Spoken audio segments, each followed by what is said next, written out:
What's up, guys? Welcome to Daily Dose of Reddit. This is your host, Zach, and today's subreddit is r/EntitledPeople. This story's called Karen is furious at me because she rear-ended my stationary car. So today I was stopped at a red light, totally stationary, not moving a bit, not even pumping my brakes to inch up, nothing to imply movement. Then enters Karen. Karen slams the back of my car, doing about 50. The initial shock wears off, but I'm still well into a panic attack because I do not like cars because of past experiences, and I find my phone and call 911. I step out of my car and go around the back to see what I'm working with. Then Karen gets out of her car. I'm expecting her to say she's sorry, ask if I'm alright, or even just, "Oh my god," or "Oh crap." Nope, she greets me with, "You didn't call the police already, did you?" I tell her that's who I'm on the phone with. She says, "No, don't do that." I'm just like, yeah, okay, and go back to speaking to the dispatcher. They had asked me the severity of the accident. I begin explaining to them what I'm seeing, which is basically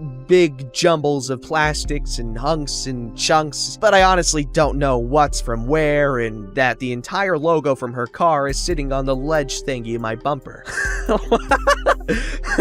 Karen apparently was upset that I was not upset about how badly she screwed herself. She starts screaming at me. "Look at my car! My car is worse! Look at how bad my car is!" I simply tell her, "Ma'am, you hit me!" She keeps on screaming, so I go sit back in my car. By the time the cops get there, my nose is bleeding, my chest hurts, and my head is pounding. They call out an ambulance because they think I'm severely injured, but in actuality, I just have chronic migraines and chronic nosebleeds, and having a panic attack will cause one. So the EMTs are checking me out, and I'm trying to explain that all the blood happened after the accident due to me panicking, and I'm fine, just sore and panicking. But they're concerned because my blood pressure is 178 over 167. As I'm speaking with the EMTs, I hear Karen complaining about how I don't need medical help, I'm fine, she didn't even hit me that hard, etc. And the cops trying to explain to her that they called an EMT because my nose was bleeding and they weren't sure if I had hit my head. She didn't say anything else, at least not that I could hear after that. Thankfully, my car is built like a brick, so it could probably be repaired with a plunger and a Sharpie.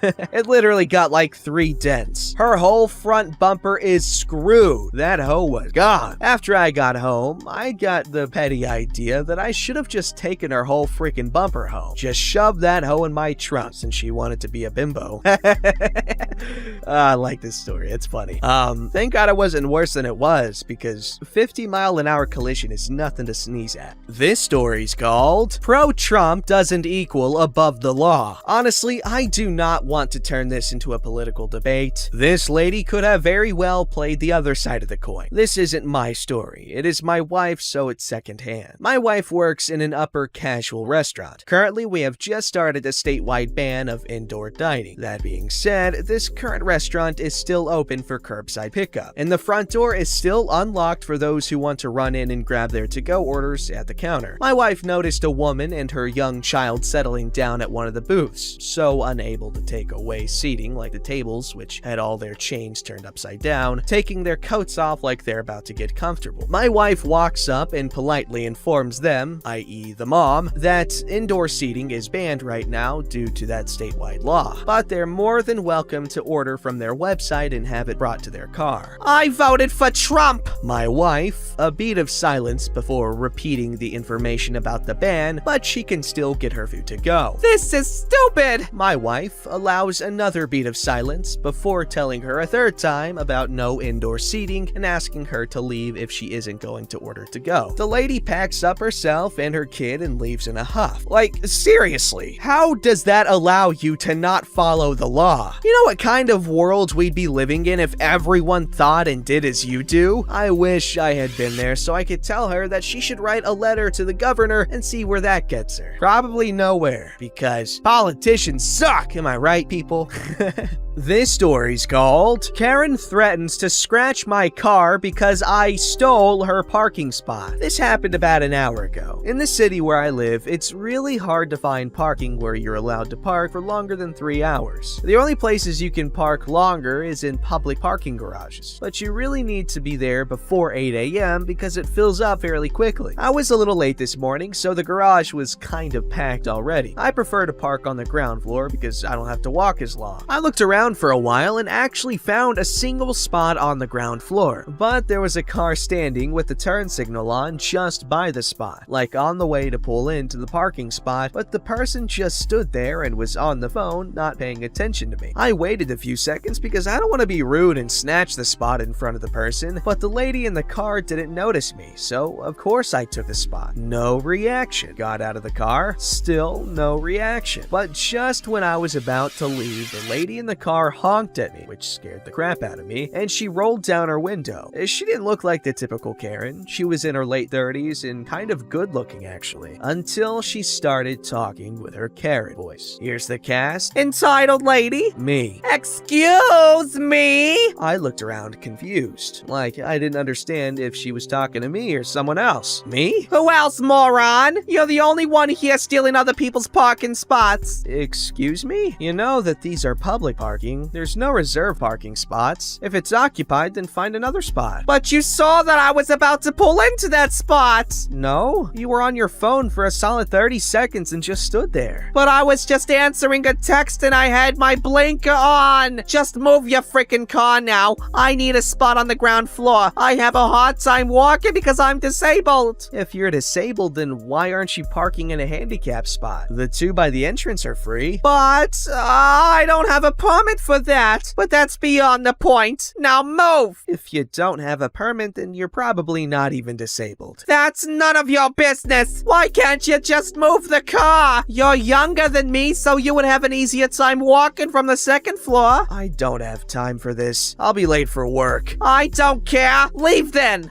By the way, I know which car's yours. Would be kind of unfortunate if something happened to it. Yes, she actually said that out loud. And now I know which idiot did it now that you told me. Then I proceeded to take out my phone and I walked closer and snapped a photo first of my car, where I was in the parking spot. Then I snapped a photo of Karen's car so you could see both the license plate and her face. This made her explode in rage and she got out of the car and started screaming at me that I assaulted her and that she was calling the police if I didn't delete the photo and move my car. Then I started running out of the parking garage and Karen actually ran after me. My office is really close to the park garage. It's like 200 meters. So I ran for the door and quickly got out my key and opened the door, and I just about closed the door in her face. I waved goodbye and smiled and headed up to the office. That was some good morning exercise, I would say.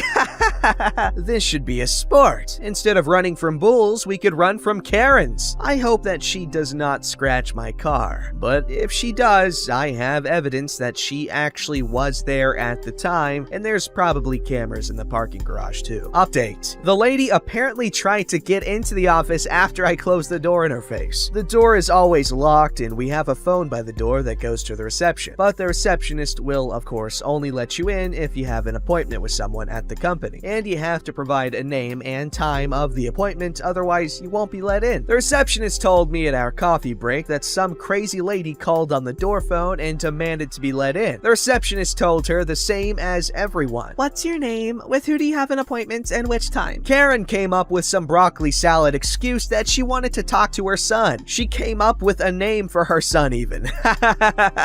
But the receptionist simply answered, "No one by that name works here. Are you sure you have the right address?" She tried another excuse about that she saw a murderer enter the building.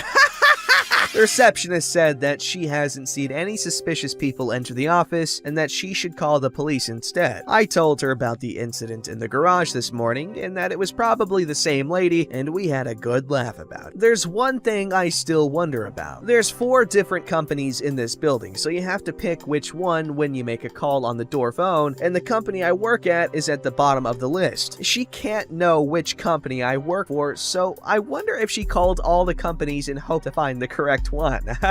Update 2. My car's fine. I couldn't see any noticeable damages on it, so I guess she gave up on it. There was some people that pointed out that it was kind of a butthole move to snatch her parking spot right in front of her, and yeah, I see what you mean. It really was unnecessary. I could have just looked for another spot on the next floor, but I guess I was just tired and just wanted to park my car and get to my job on time. And also, it was really unnecessary to mention her weight. I know that this was my first encounter with a Karen like this, so I went a little too far into trying to make it entertaining, but yeah, it doesn't add anything to the story. It's just making me sound like a butthole. But I actually got some karma for calling her fat when all of this went down. I forgot to activate the parking app, so I got a fine of $250. Wow. Yeah, honestly, you really shouldn't have taken her spot. And yeah, I would have gotten pissed off if I was her too. Because I guess parking is more involved than just standing in one spot, so she was probably just answering a text message, like she said, or just doing something on her phone real quick. But,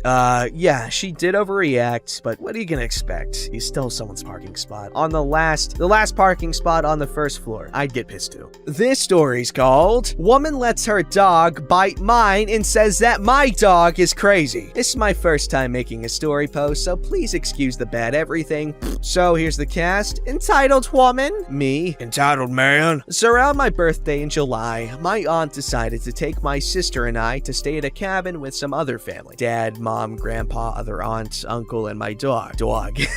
And we had a great time. That is, until the last day there. I was waiting for this day because it was the day we got to go to the lake. I have an overwhelming obsession with water that it's almost scary. And the lake had a dog section. I could take Kira, my pit lab. So we pack up all the toys, towels, and such, and we get in the car. We listen to 80s until we get there. I immediately jump out of the car, Kira's leash in hand, and start helping to unpack. We walk down the dirt path past a swing set with children on it. They wave at Kira and ask if they could pet her. I say yes, but to be careful because she likes to give kisses. They pet her and we go to find the dog section. We had a bit of trouble, but we eventually found it. We unpack and notice Entitled Woman is staring at Kira with a grossed out look. I'm confused, but ignore it. I take off Kira's collar and bandana so that all she has on is her harness. I walk over to the water and we meet a small schnauzer. They get along and we get in the water. We walk down the beach a bit and turn back to the table. When we get back, Entitled Woman is taking her toy poodle off its leash. So I walk over to a wooden fence post and tie her leash up, grab her food and water, and sit down with her in the water myself to look for rocks and shells. When I got back, I saw the toy poodle walking around our table, so I went over to tell Entitled Woman that she needed to keep her dog over with her so her dog would stop trying to get into our cooler. Well, I don't see what the big deal is. It's not like she's hurting anybody. Just don't touch her or you are going to be in big trouble. I asked her again if she would get her dog because it's trying to get into our cooler, and I restated that she said to not touch her dog, so that means she or someone would have to get it. She's fine. Look, even your gross pitbull likes her. I'm pissed at this point as she shoves her dog into Kira's face. Her dog snaps out and bites the top of Kira's head, causing her to yelp loudly and try to run away, but being stuck to the fence made her panic a bit. I kneeled down to try and calm her down, and that's when I saw the blood on the top of her head, forming a large red spot in her fur. I start to panic, not knowing what to do, and I take her off the fence and start to leave, tears in my eyes, when her dog comes up to Kira again and tries to bite her. Entitled Woman runs up and grabs Kira by the scruff and holds her while Entitled Man gets their dog. Entitled Woman drops Kira onto the ground and ended up hurting Kira's paw. I grab her in my arms and start running back to the car. I can hear my family shouting at the couple. It all gets a bit hazy from there and it's hard to remember, but all I remember while I was running was watching the Entitled Woman screaming that I needed to put Kira down or just throw her in a shelter to rot like dirty pits all should. I'm just glad my baby girl is okay. She's still a bit scared around smaller dogs though. That's a horrible thing to happen. What goes through someone's head to make them think that that's okay to do? That's ridiculous.